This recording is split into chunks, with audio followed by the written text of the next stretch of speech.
Hausse continue des prix et parfois pénurie de carburant. À Accra, c'est le sujet brûlant du moment. Et cette station d'essence au cœur de la capitale ghanéenne symbolise à elle seule ces deux problématiques. À cause du rationnement, Joris, taximène, n'a pu être servi. C'est comme ça notre quotidien depuis quelques mois. Si vous ne vous réveillez pas tôt, pas sûr de pouvoir avoir du carburant. Vraiment difficile. Je me demande quand est-ce que nous allons faire pour sortir de cette situation déprimante. Non seulement ce n'est pas facile d'avoir de l'essence, quand la chance vous sourit, ça coûte bien trop cher. La recette, c'est comme la loterie. En cause, les prix exorbitants. Presque 1000 francs le litre de gazole, contre 795 francs le super sans plomb. Les autorités ghanéennes accusent la crise russo-ukrainienne, aux grandes dames des transporteurs qui se disent désabusés. Oui, il est vraiment dommage que le gouvernement s'abrite toujours derrière cette crise russo-ukrainienne. Un conflit à plus de 10 000 km. Bon, à cette allure, pas de perspective pour l'économie ghanéenne. Mais les premiers à prendre les pots cassés, ce sont les usagers. 1000 francs, c'est à ce prix que Dairou achetait son ticket pour rejoindre sa ville de Winneba. Aujourd'hui, il en faut le double. Nous, les voyageurs, ne sommes pas du tout contents parce que c'est trop cher. Si vous êtes travailleur, vous touchez combien? Pour pouvoir voyager, combien de fois vous allez voyager pendant l'année? Pour aller à Ouar, revenir ici, tout si vous faites des affaires, c'est beaucoup plus grave. De l'autre côté de la frontière au Burkina Faso, les autorités publiques multiplient les actions pour contenir les prix et la disponibilité du carburant. Cet après-midi, visite des installations de la Société nationale en charge des hydrocarbures. Malgré les assurances, la pompe explose. 2 hausses successives en moins de 3 mois. Le super, c'est désormais 750 et 675 francs pour le gazole. Les usagers sont à la peine. Si le carburant monte, ça joue énormément sur nous.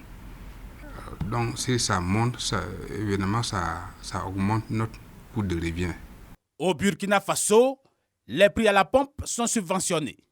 Mais dans ce pays, confronté à de sérieux défis sécuritaires, les engagements liés à ces subventions ne sont pas nécessairement respectés, provoquant une certaine inquiétude chez les marketeurs. C'est le cas au siège de cette compagnie pétrolière basée à Ouagadougou. C'est vrai que le gouvernement y fait beaucoup d'efforts en faisant la péréquation. La question que nous tous on se pose et qu'on se demande si les prix continuent à flamber, est-ce que le gouvernement pourra continuer la péréquation et jusqu'à quel niveau?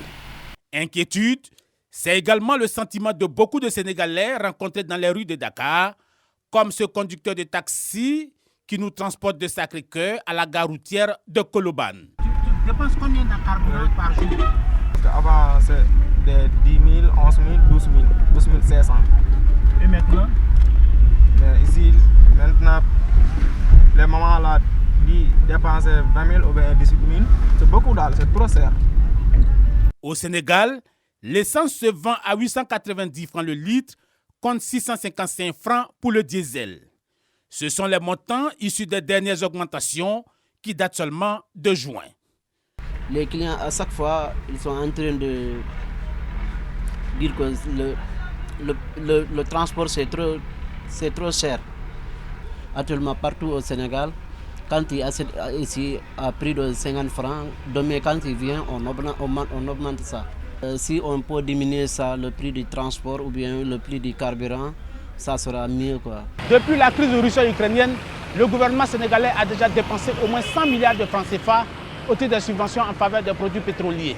Et si la subvention est maintenue, ce sera au moins 200 milliards de francs CFA qui seront dépensés par le gouvernement du Sénégal. Pas si sûr, puisque les autorités avec lesquelles nous avons échangé ont affirmé qu'elles ne pouvaient pas se permettre une nouvelle subvention. Selon ce spécialiste des hydrocarbures basé à Dakar, la note aurait pu être beaucoup plus salée si le gouvernement n'accordait pas de subventions. Cet effort est appréciable par les populations et pour nous, acteurs du monde du travail et acteurs sociaux. Mais jusqu'à quand l'État peut tenir? C'est ça la grande question.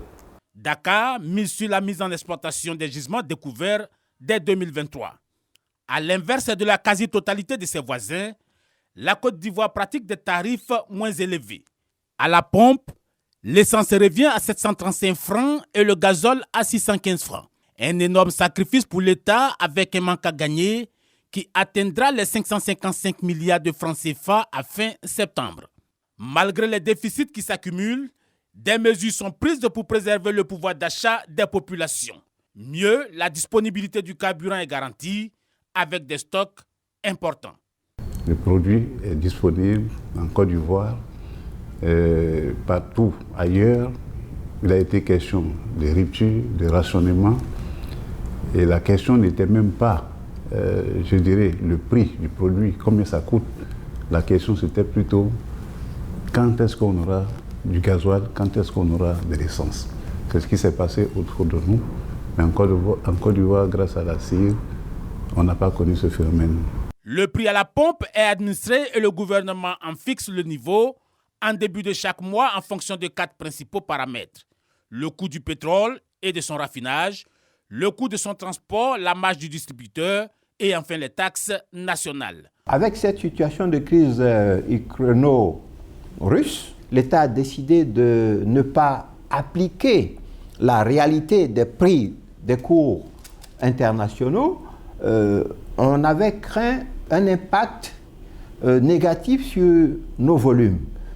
On va dire, quand on compare la période concernée en 2022 par rapport à la même période l'année dernière, nous sommes plus ou moins, on va dire, en phase. Selon les experts, si la Côte d'Ivoire, qui pratique aujourd'hui les prix les plus bas de la région, devrait appliquer la réalité du marché, le litre de super se négocierait autour de 906 francs contre 1014 francs pour le gazole.